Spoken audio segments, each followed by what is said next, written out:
In this video with Paul from Self-Help for Life, we've got some killer work from home productivity tips, including the Pomodoro Technique, do not disturb, mental preparation as if you're actually going to the office, defining time boundaries, ergonomics, and much, much more. So check it out.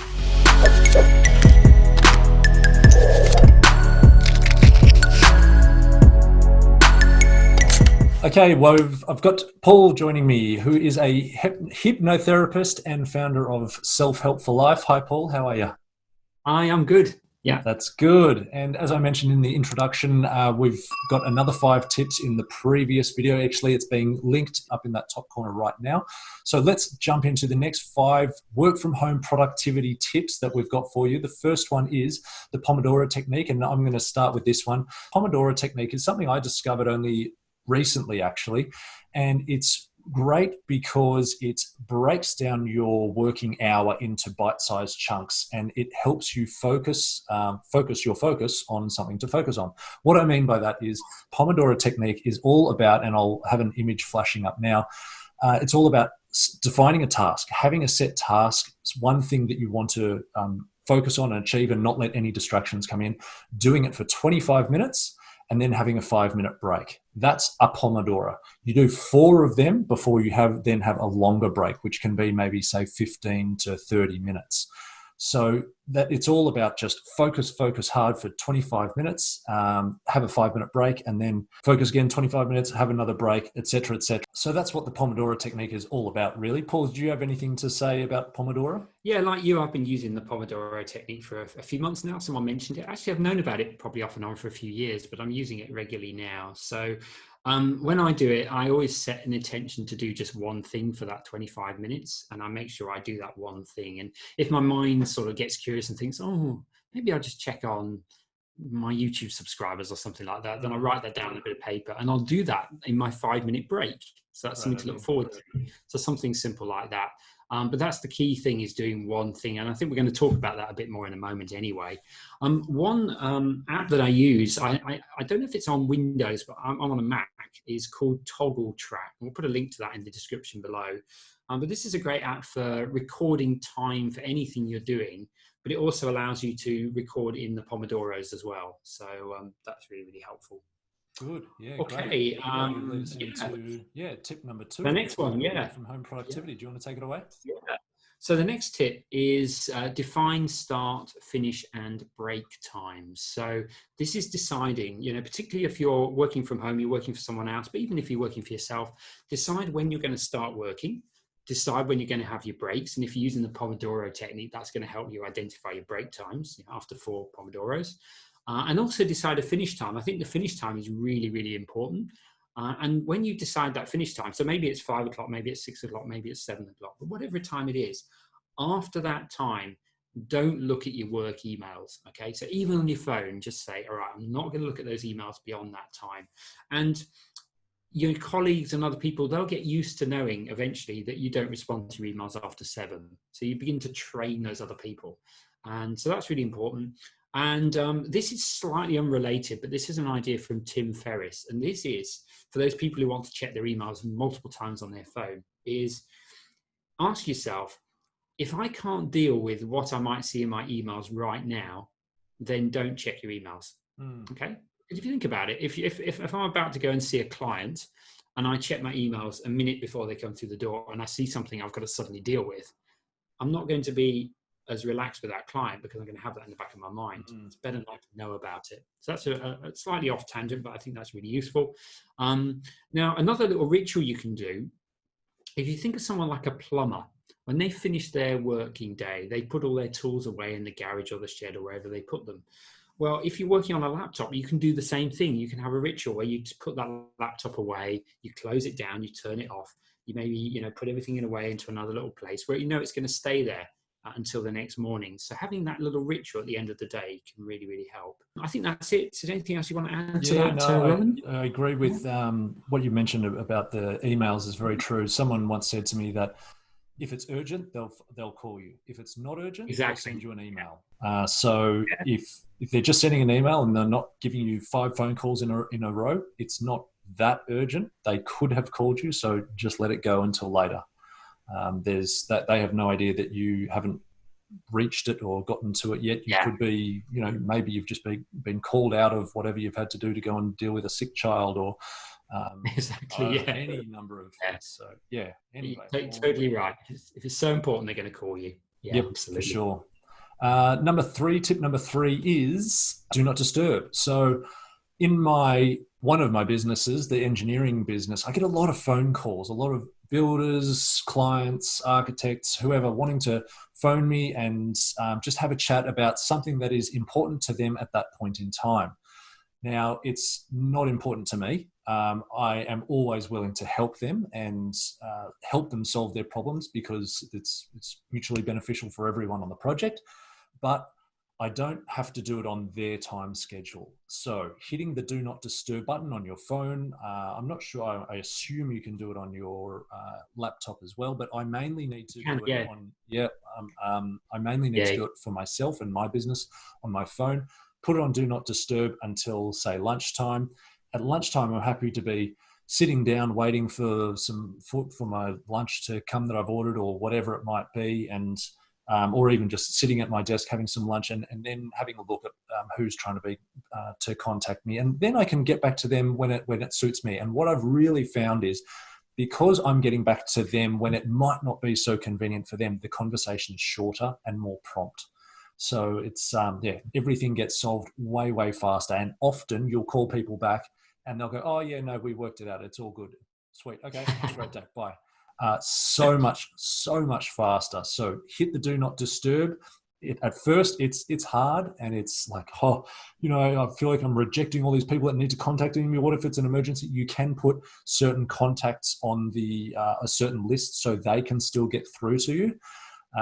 But for everyone else, get back to them when it suits you. Do not disturb. So that's my tip number 3. Do you have anything else to add to that, Paul? Yeah, I got to say, it's totally true that if you don't get back to people straight away, they often solve the problem themselves. That's very, very true. Yeah. A couple of things on that. Yes, you can on a Mac put do not disturb on. I actually put it on just before this call now. It's something I always do whenever I do any Zoom calls now. It just means that I don't get notifications and things coming up on my screen, which is great. Another thing is not let emails distract you. So you might decide I'm going to work on something for an hour, okay? But maybe you have to find an email because that provides information on the thing you want to work on. So the tip here is if you find that email and you almost don't look at any other emails, you just kind of like blindly just find that email, get what you need from that and go back to what you're doing, rather than do what a lot of people do is they're looking for that email and then they see another email and think, I better deal with that. Before they know, 10 or 15 minutes has gone by. Yeah, because sometimes you have to check your emails, but it doesn't mean that you have to, you can be very focused on just finding that specific email. So that's really important. So I think we're on to the next one. Yeah, tip number 4, mentally prepare, okay, as if going into the office. So what's this all about then? So this is about things like, let's give you some examples. So this is some of the things that people do. They go for a pre-commute walk. Or commute walk. So instead of getting the train or driving to work, they go for a walk. And let's say they go for a walk from 8 to 8:30.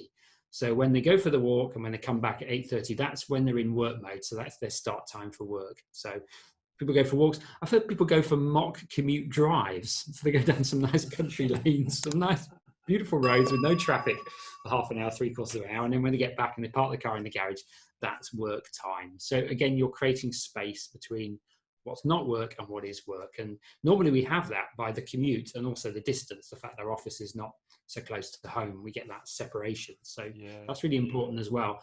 And also what you wear as well. So, I mean, you may decide, to be more casual when you're working from home, but there might be certain things like, I know someone who he always has shoes on. When he's wearing shoes, that means he's working, okay? When he's got no shoes on or slippers, that means he's not working. So it could be something like that. For me, I always like to put a nice shirt on, but everyone's different. So just having something that tells you that I'm working. That's so funny. So the family members are coming in, looking at the desk, got shoes on? Ooh. Yeah, exactly. Yeah. Back off. Yeah, exactly. So and obviously if you can, not always possible, but if you can have a separate office space, so a place that when you're there, this is your work time, and when you're not there, then this is not work time. So not always easy. You know, a lot of people are having to have desks in the bedrooms and things like that at the moment. But if you can do that, that's really good. Anything you want to add to that, Rowan? No, that's good. That's I love the idea of I think when COVID hit and people were discovered that they were going straight from, well, as you can see, it's my bedroom in the background. My home office is in my bedroom because it just happens to be the largest room in our house. And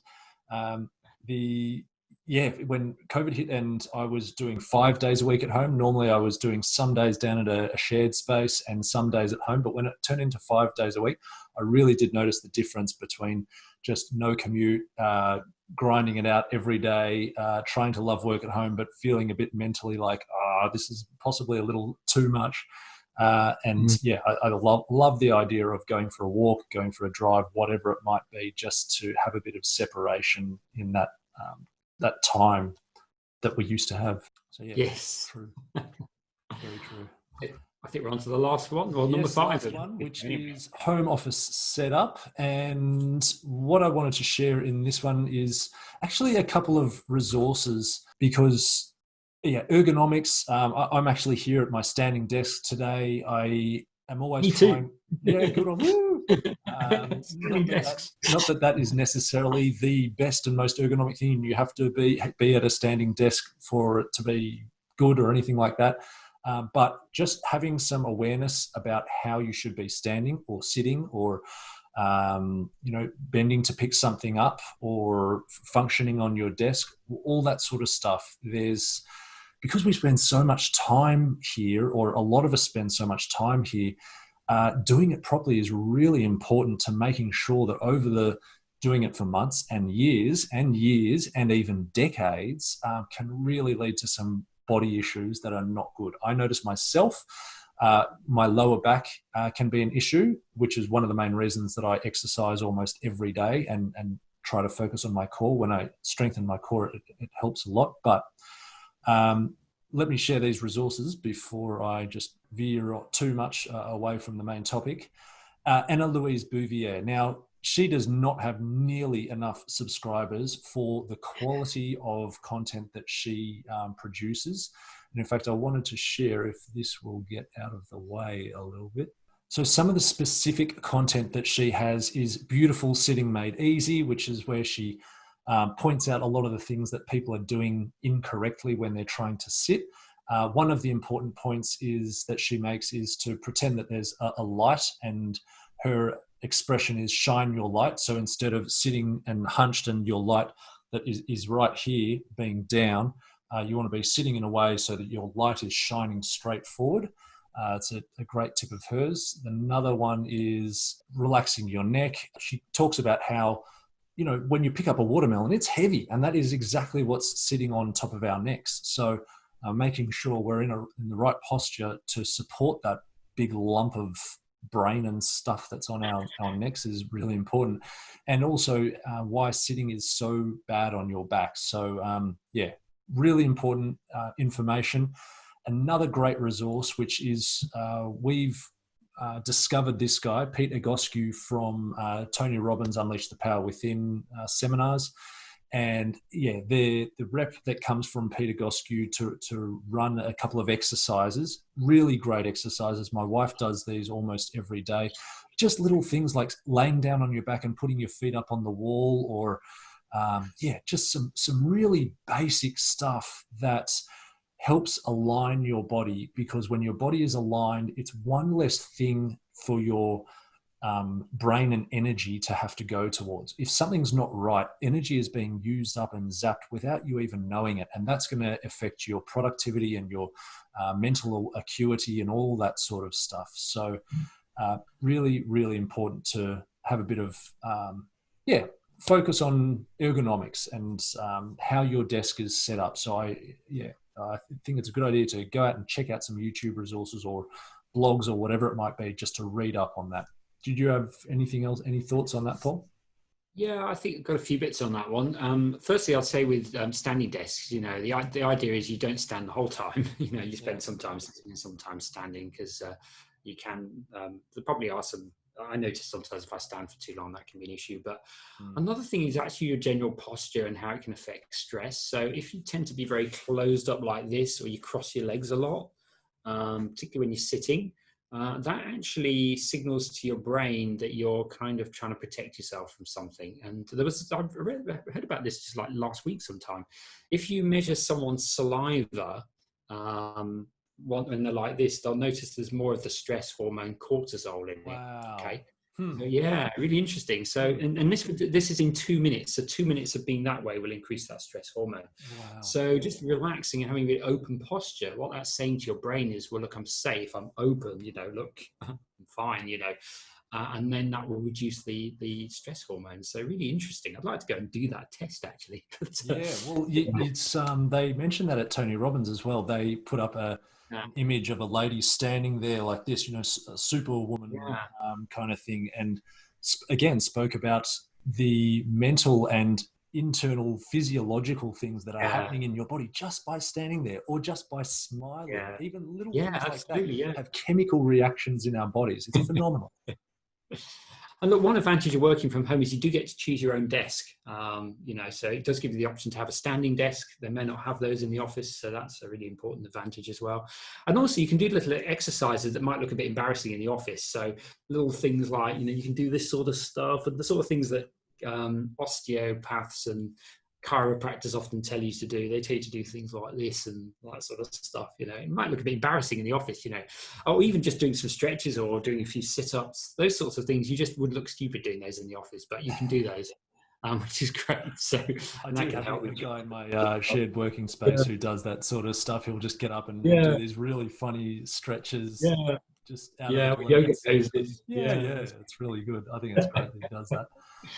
Yeah. Cool. Okay. Well, let's just wrap up by the 5 techniques or tips that we have for work from home productivity. The Pomodoro Technique was number 1, defining start, finish time, break times, do not disturb, minimizing external distractions, mentally preparing.